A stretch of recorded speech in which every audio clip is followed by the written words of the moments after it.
What's up YouTube, Dale here from Zephyr, and today I am bringing you a version of Blue Eyes that you have requested, and that is of course Blue Eyes Synchro. Now this version doesn't involve any Primarch cards. That was the main request that you lot had asked, so I decided to do this build first before I present you with the Primarch version, which will be coming out later on this weekend.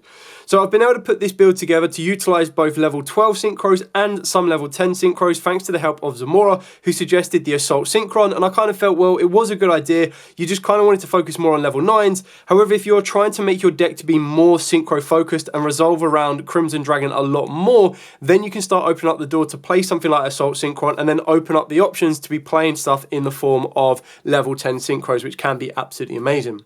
So, with all of that out of the way, please smash that like button, hit that notification bell, and subscribe so you don't miss out on any more upcoming content.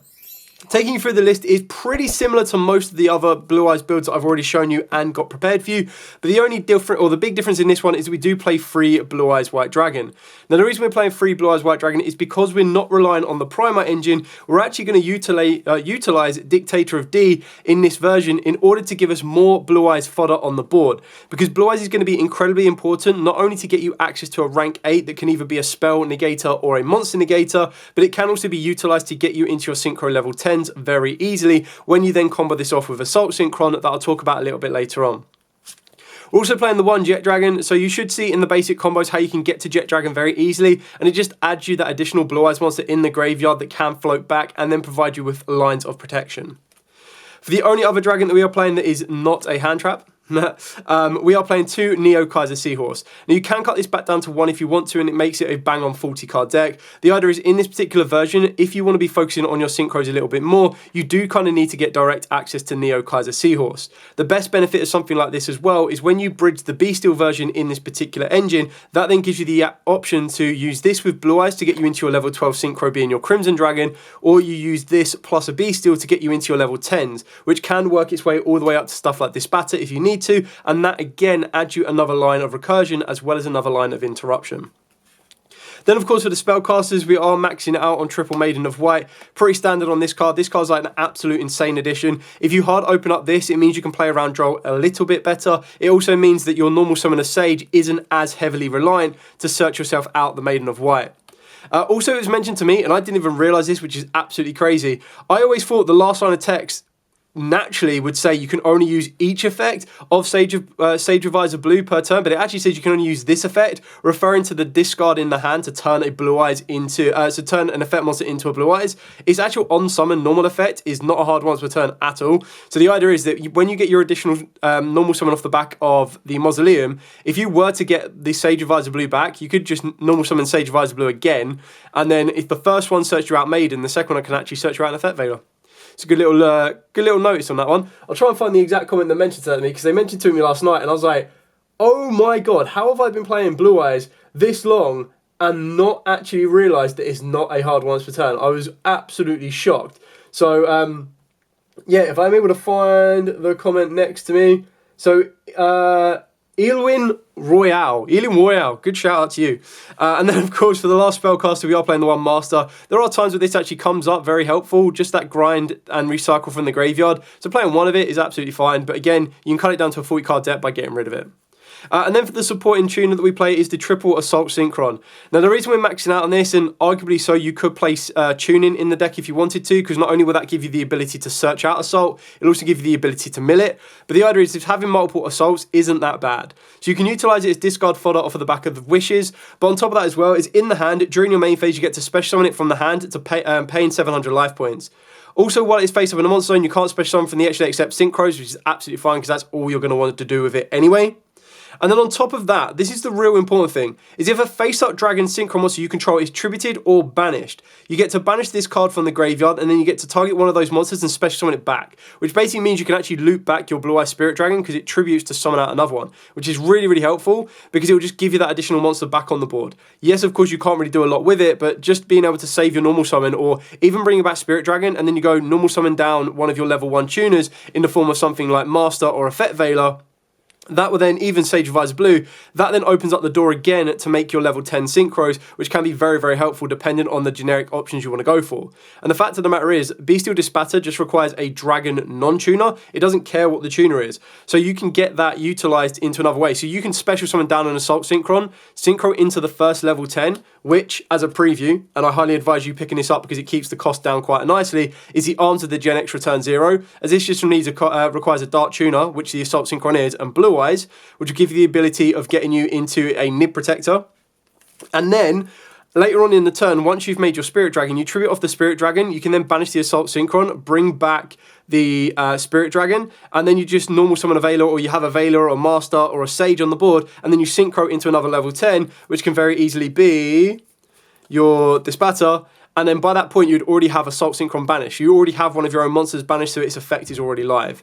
So I thought that was like a really kind of cool option that helped you give you a bit more protection, a bit more extension, and everything else in between. So yeah, massive shout out to Zamora on that one. It actually kind of opened my eyes. I knew it was kind of a cool card, but I kind of felt that unless you were playing a version like this, you always want to focus on your level 9s, whereas open up the door to your level 10s and possibly level 8s if you wanted to go down that route as well, could be very, very helpful. And then for the spell cards, we're playing Triple Wishes for Eyes of Blue. This card's just like absolutely insane. I'm working on my way to get these upgraded. I'm not going to QCs, don't worry. But getting these as secrets is really, really kind of like, I pulled 2 from my structure decks, so I was only missing 1. And I was like, you know what? I'm not going to have 2 secrets and 1 ultra. I'll just wait for the release event this weekend and then pick up the 3rd secret. Still playing the 1 Raw and the 1 Mausoleum, of course, so you search this out throughout your combos and plays anyway. Raw is still an incredibly good card to have, just as that one-off. Being able to revive the Blue Eyes can be very helpful for you, or being able to get Jet Dragon from the deck can also be helpful for you, because then again, that leaves you with the option of special summoning down Assault Synchron, make a Synchro level 10, and off you go. The 1 Synchro Rumble, so you actually search this off of the back of your Crimson Dragon, and that's another way how you can get that level 1 tuner back from the grave. 1 Call by the Grave, 1 Majesty, and 1 True Light. Now, arguably, you can cut Majesty if you want to, and again, this is how you can bring it down to a 40-card deck. I still really, really do like it as an option. I think it can be very helpful for you, and it just provides you with another form of interruption, especially when you're going to be putting your Blue Eyes to the graveyard very easily now with Dictator and D in this version, and then being able to technically get 2 Blue Eyes onto the board or in rotation, it can be very, very helpful.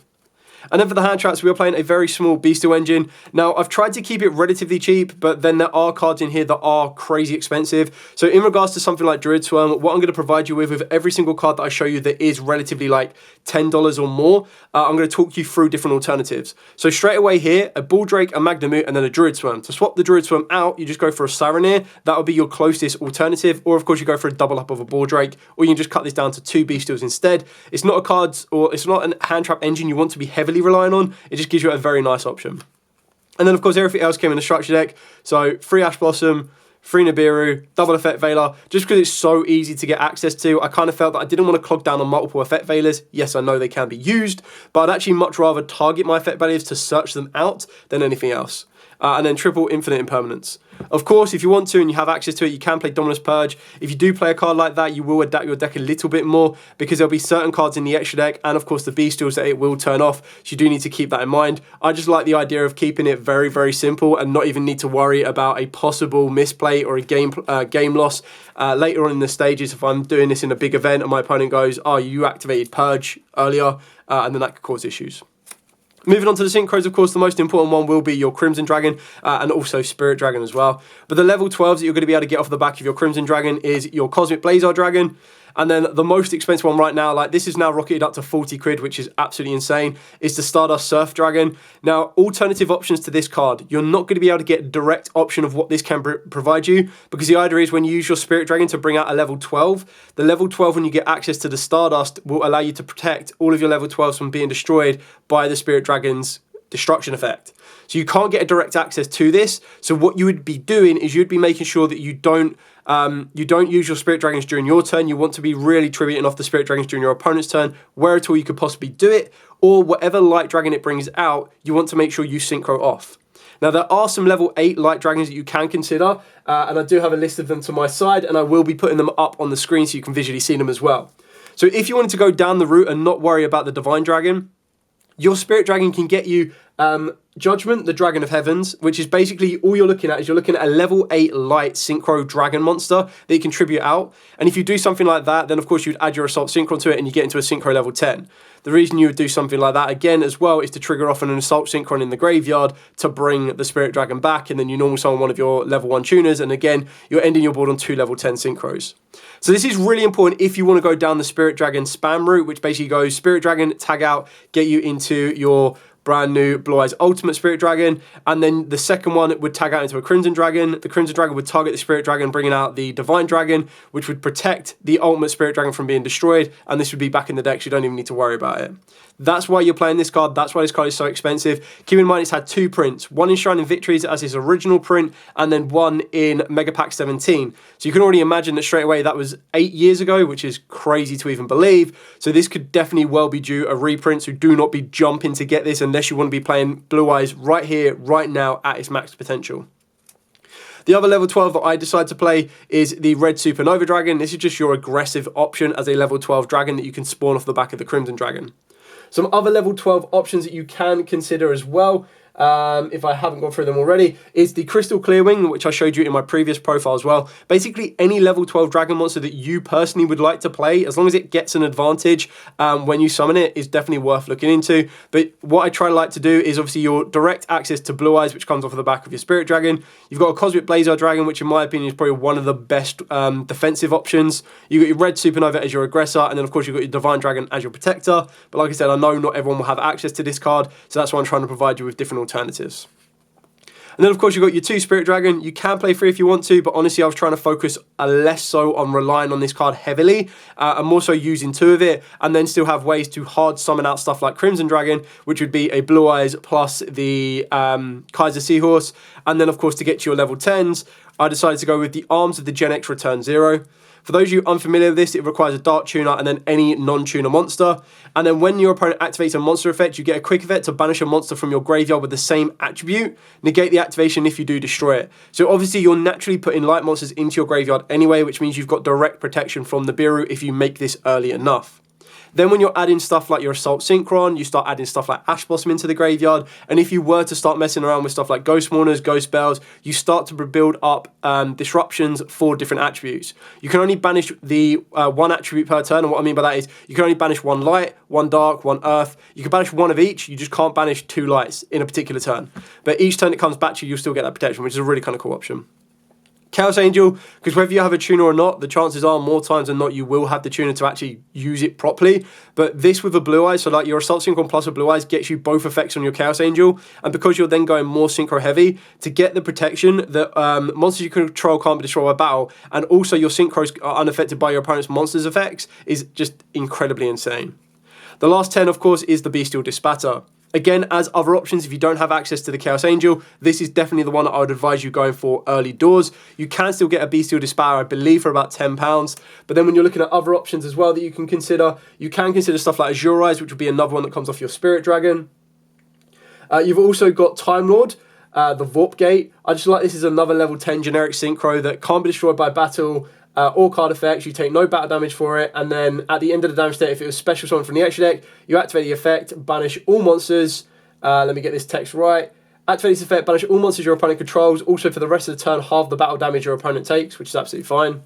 Another option you can consider, of course, is the Sword Soul Supreme Sovereign Chengying, and of course the Ruddy Rose Dragon. So you've got loads of different options you can consider. You're just looking at generic level 10 Synchros.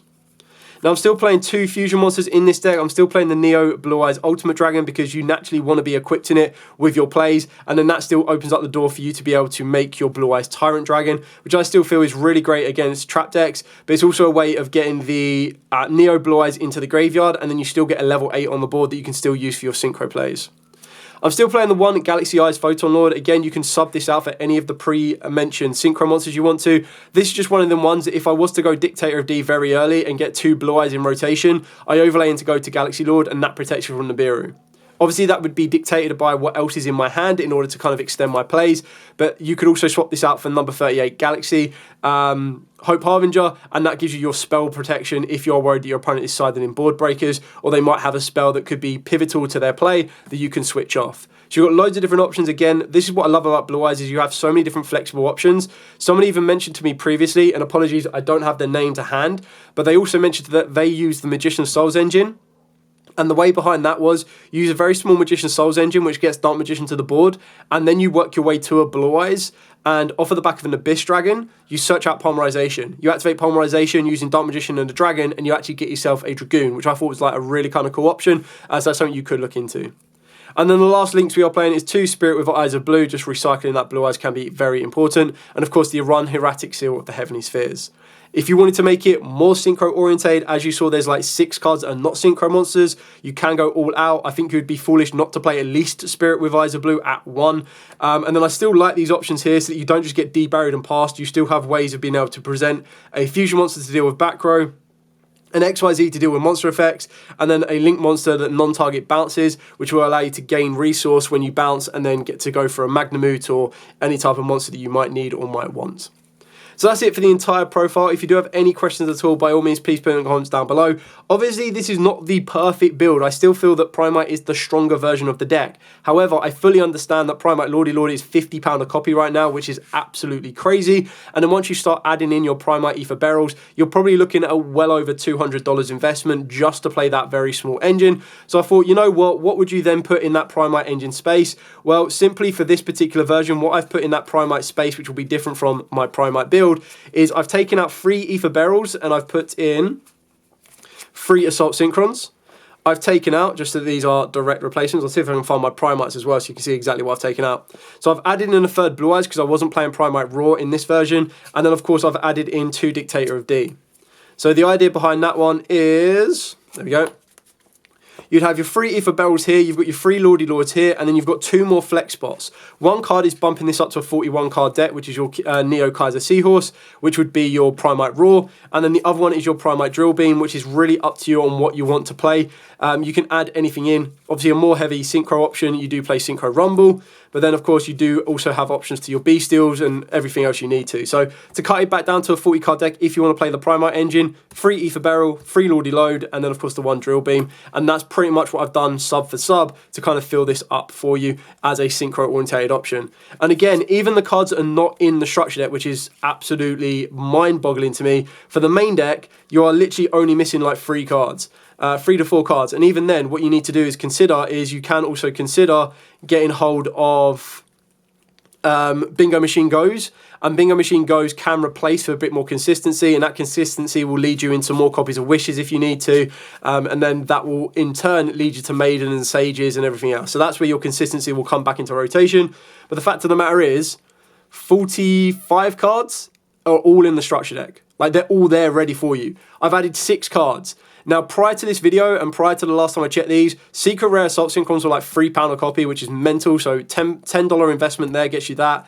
And then I'm pretty sure like a Magnum was something like £5 or £7 at YCS, plus a Bull Drake, plus a second Bull Drake. Like, that's another $10. So like your $20 investment in. And then when you start looking at the extra deck, just to kind of give you an idea of, before I drop my QC Assault Synchron, in the structure deck, not, yes, no. Yes, no. I mean, like, this might as well be in the structure deck. This was in the Crimson Dragon structure deck. No, that's your Spenny card, I understand. Yes, no, and no. Okay? So, straight away, half your extra deck is already there for you. And if the other half, 50p common, nice and easy. I understand this might be a little bit spenny, so then this is where you change this out, and that's where you got other options that I've mentioned, like your Ruddy Rose or your Sword Soul Chengying. It won't do the exact direct job, but it gives you a nice budget alternative.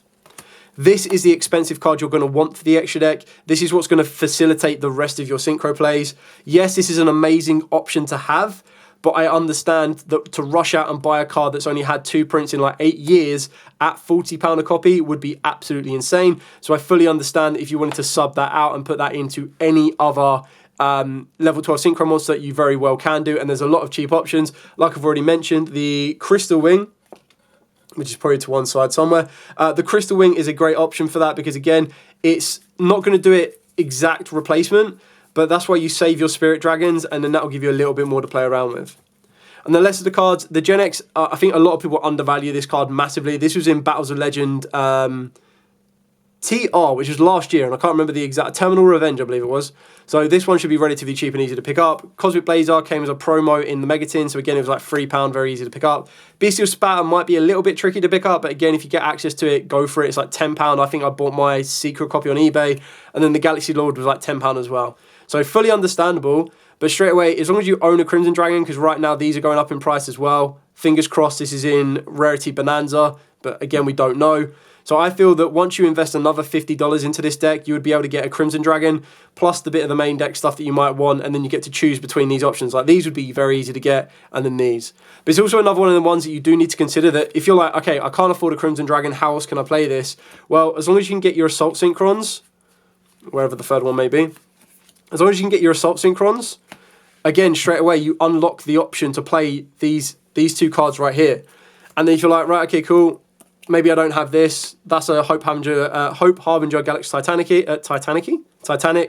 And then straight away you go, cool, there's my 3 level 10s I can now play, and I've got Assault Synchrons. So there's always alternatives out there. They won't do the direct job, but if you adapt your play style and your combos to work with stuff like this, not only will you catch your opponent off guard because they won't know what exactly is coming their way because it's different from what they're expecting, but you'll also be able to open up little niche avenues to stuff like the Arm Gen X, the Bystial Dispatter, or even a Cheng Ying that can cause your opponent a lot of issues when they're not expecting it. Anyway, I hope I've provided you with as much information as possible. Like I said, if you have questions, comments down below. I'll always be more than happy to answer them for you and then give you insight. Again, massive shout out to everyone that kind of commented and then presented me with different options and ideas to help you be creative. I think that's what Yu-Gi-Oh has above most card games, is the ability to be as creative and as free as you want to be. Adapt it as you see fit, play the deck as you want to. You'll enjoy it regardless of how you do. And you don't need to worry about dropping huge amounts of money on the secondary market in order to get these cards. Like, these structure decks are pretty insane just on their own. Anyway, thanks so much for watching. Don't forget to like, comment, subscribe, share. Till next time, as absolutely always, stay safe. And of course, happy dueling.